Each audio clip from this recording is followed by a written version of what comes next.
Okay, so I am deep into making pillows with invisible zippers, and I got out my handy dandy instruction manual that I had to write up for myself with, let's see, there's 23 steps. Yeah, it's crazy because I don't do invisible zippers every day. So when I do have pillows where I have to do invisible zipper, I do it kicking and screaming because I have to get out my list and follow my instructions because I forget how to do them.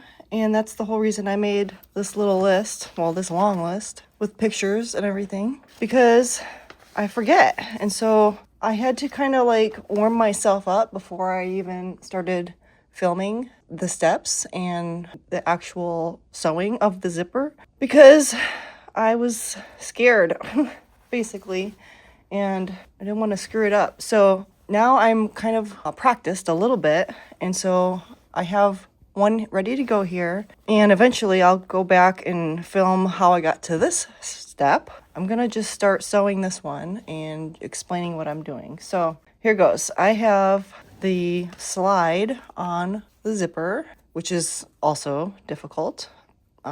Sometimes it goes on right away, and sometimes I have to fight with it.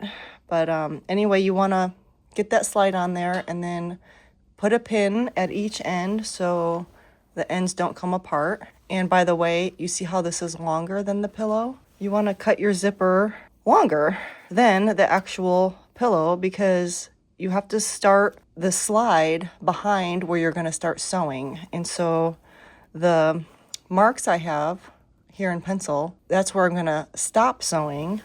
And the first one over here is where I'm going to start sewing, right exactly on that mark. So you have to have enough zipper beyond that so that you can have it open right there. You can't sew this with the zipper already zipped shut because you have to be able to peel the zipper back to make it invisible. It's the whole purpose of invisible zippers. It's not really 100% invisible, but anyway, that's a whole other story. We're not going to talk about why we do invisible zippers. We're just going to talk about how to sew them in. Anyway, that's why you need it to be longer, because you have to have room to put the slide beyond where you're going to sew it until you get it stitched on, and then you put it back into the middle area, and then you're going to trap this extra zipper inside the pillow, and you're going to stitch right here at the end. But that's going to be several steps down the road. So right now what I'm going to do is start by getting my needle into position so I can stitch right in the spot where that pencil mark is. And I'll back stitch a little bit, and then I'll sew all the way down here. And obviously this is the side of the pillow that has the rope trim. And then I'm going to do the back of the pillow after that. So this one has no trim. So I have it pinned so that the teeth are on top of that trim. If you go and if you were to try to get the teeth on the side of the trim, you're not going to be able to get close enough. So you have to have that row of teeth right on top, which is kind of tricky and frustrating. So anyway, I'm gonna just get going here. And so here is me sewing, getting the needle down where the pencil line is. There's my pencil line, and the needle is down right there. So I'm gonna take this pin out now, this first pin, and try to peel back the zipper teeth and get a couple stitches so that I can back stitch, and then I'm on my way now. I can slowly try to keep this zipper even all the way as I go and peel back the teeth on top of the welt or the cord. And I'm gonna end up going over this a second time to get a little bit closer, but you have to be careful not to get too close to the teeth or the zipper will not work. And you don't have to pin the whole zipper like I have it pinned here, but I tried to do a couple without pinning it, and it's just easier for me if I pin them. So I don't have a special invisible zipper foot, so I'm just using basically a welt foot. The foot I use to make welt, which is also the same foot I use whenever I'm making zipper or sewing on zipper. This is going to be a little tedious and slow.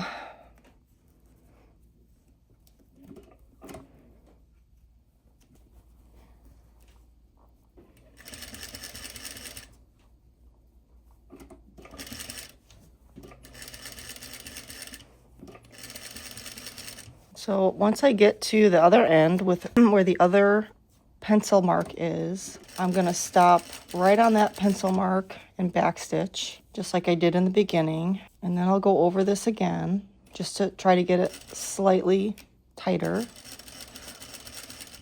So the zipper is pushing a little bit, which is normal. I'm just trying to prevent that as much as possible. And that means that my pencil mark might not land where it's supposed to. And then I'll show you how to deal with that if that happens. It basically changes where you're going to mark the other side. So you can see that my pencil mark is going to be maybe a 1/4 of an inch past the pencil mark on the pillow. So that just means that when I line up the back of the pillow, I have to make that adjustment there also. So I'm still going to just backstitch to the pencil mark on the pillow, not the pencil mark on the zipper.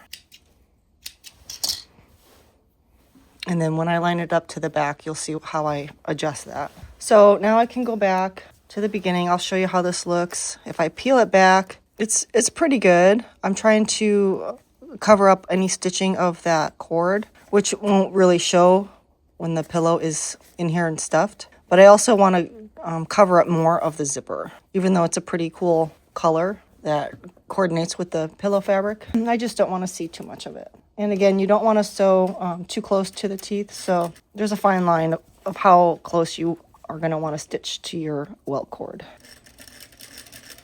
This step is definitely not necessary and a little dangerous, because if you do sew too close to the zipper won't work, and then you have to undo the stitching and fix it, and you might even need to start over with a new zipper, which would be devastating.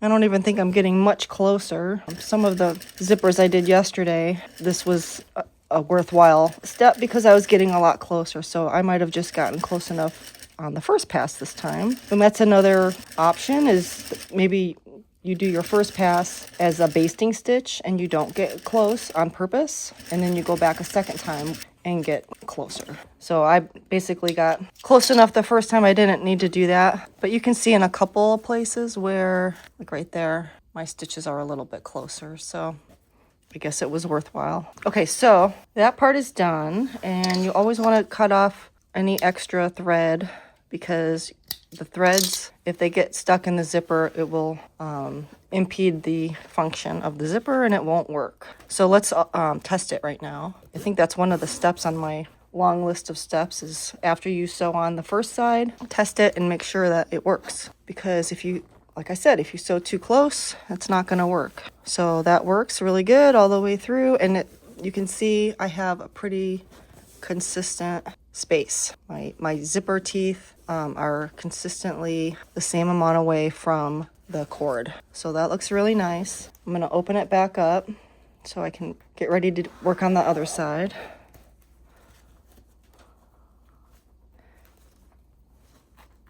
Okay, so now I have the bottom of the back pinned so I don't forget. So you can do this at the table before you get to the machine, but I am gonna just do it here at the table so I can show you at the sewing machine. I'm gonna line up the bottoms of the pillows, and where my first mark is on the front of the pillow, I'm gonna mark the back of the pillow so that I know where this side of the zipper needs to line up on the back. And then on the side, the other side, where I was off a little bit, you see how my pencil line on the pillow is off of where it is on the zipper. So wherever my stitching stopped, that's where I'm going to mark, because that's where I want to start on this side. That's the important part, because you want to start the zipper and end the zipper at exactly the same place at both ends of the zipper. So that's where I marked it. And by the way, you can use disappearing ink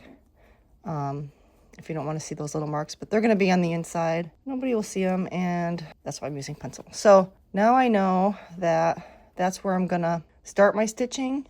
So I could measure how much that is and make sure that this mark over here is that same amount away, or I can just make this easier on myself and mark the actual zipper in the new spot with another new pencil line right there. So that's my mark, and I have the other side marked also. And so let's show you now. I'm gonna pin the zipper in that spot. So now I have my right sides together of the pillow. So this is what I mean. My new pencil mark on the zipper is lining up with the pencil mark on the back of the pillow right there. If I lined up the original spot, then my pillow front and back are gonna be misaligned, and that would be bad because we need our corners to match up and we need the zipper to line up. So that's my mark, and I have to move my slide back out of the way. And now I can pin it, and there's no welt to worry about. So now I can just line up the edge of the zipper with the edge of the pillow. So this side will be a lot easier. And now the only thing you have to be really careful of is you cannot have your zipper push on you and be off of the mark, because the stitching on this side has to match where the stitching on this side is going to stop. So I have to be really careful. And I can see I'm even like off like a 1/16 of an inch. So I'm going to line up this one in front of the pencil mark the same amount. Just really want these to be even. That way your whole zipper is going to line up. So just to try to help myself keep it there, I'm going to pin along the whole length of the zipper, and then I just have to make sure it doesn't walk on me. I'm sure there's a foot that I could be using on my walking foot to do this, but I am not over there. Just using my regular straight stitch Juki. Okay, now that one is pinned and ready to go. So same thing, same as the other side. You want to start with the pencil line and your needle in the same spot right there. And then I'm going to take that pin out and then stitch a couple stitches and then back stitch, but not let your back stitch go behind that pencil mark. And then you're ready to just finish sewing.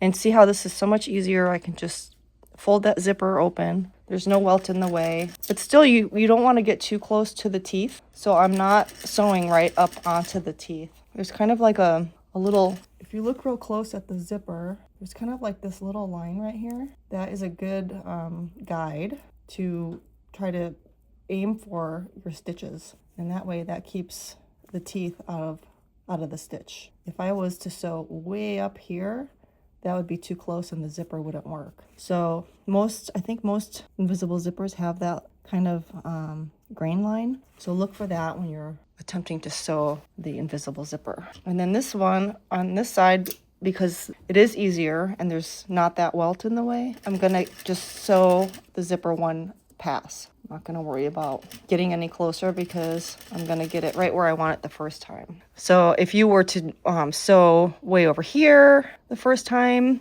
as a basting, then you would definitely want to go again. But I'm gonna just get it right where I want it the first time. And these pins are helping me keep it from walking away or pushing forward. So I'm gonna be happy with how the stitch is gonna land right at my mark.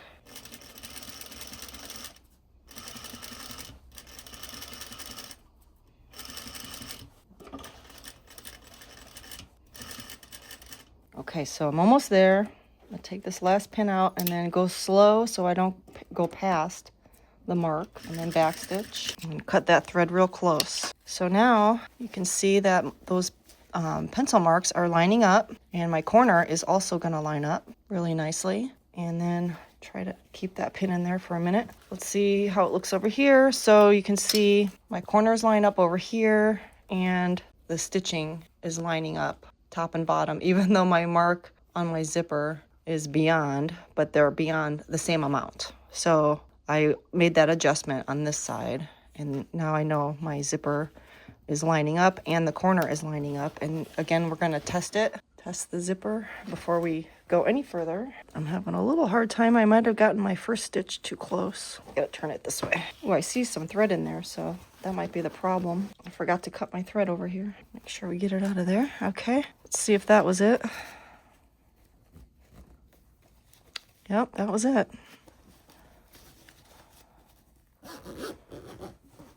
So here you can see how that's gonna look. And then once we turn it and press it and then stuff the pillow, you won't see that zipper. So make sure that works all the way down.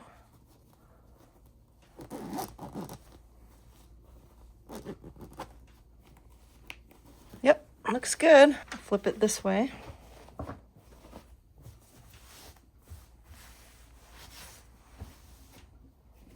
There, that's how that's gonna look. I don't even have it pressed yet, but that's how it looks on the front. Really pretty. And then this will be the back. So now that I have the zipper done, I have to finish the corners, and I'm gonna open the slide because sometimes yesterday I was working on these and I sewed up my corner with that slide over here and trapped the slide out here. And luckily I was able to fish it through there, but it's a little difficult. So don't forget to get that slide back into the middle part of the pillow, and then you can line up the corner. And I'm just gonna go ahead and sew this right now. I'm gonna line up my corner and then the bottom edge, and then I'm gonna stitch from the corner up to where my stitching starts on the zipper, and then stop right there and then back stitch. And I'll do the same on both corners, and then all I have to do is stitch the other 3 sides of the pillow like normal, and then it will be done. So I'm just making sure the zipper's out of there and everything's lined up. And then my needle is gonna stop right where the stitching starts on the zipper, and then I can back stitch. Try to get in closer. So you see, that stitch ends right where this stitch begins. So that is how I trap the corner, and this zipper extra is gonna hang loose. And then I'll put some fabric over this end and stitch it so this zipper will never come apart. And then same thing on the other end. Pull the zipper out of the way and then line up the corners, and then stop stitching when you get to the zipper stitching, which is basically your pencil marks, or in this case, the corrected pencil marks. And then I'll show you how it looks on the front. This pin I can take out now because that's not going anywhere. Okay, so now you can see on the front how that zipper is trapped inside there. Isn't that cool? And then on the other end, look, it's just buried in there. And then when you zip it shut, the slide just kind of sits in there, real pretty, and kind of goes away. So don't forget to open it a little bit, because when you sew around the 3 sides, if you forget to open it, it's hard. It's really hard to get that open from the outside. Okay, so now I'm gonna go to the table and pin this together so that I can sew around the 3 sides nice and easily, and then it'll be done. Phew, only have like, I don't know, 16 more to go. Okay, so here's a little piece of fabric that I'm gonna stitch over the end of this zipper just to keep it from opening up, and just gonna flip it over, sew it down, and then cut off the extra. You don't have to do this. You can just stitch over the end with the machine or by hand, but I think this is kind of a cute way to cover up the end with the matching fabric. Careful sewing over the actual teeth so you don't break a needle. And then down the other side, doesn't even have to be that big of a piece of fabric. And then I can cut this off. I cut off a piece of the zipper. But now that zipper is trapped in there, it's not gonna ever open up. So that makes me feel good that it's gonna be a secure zipper.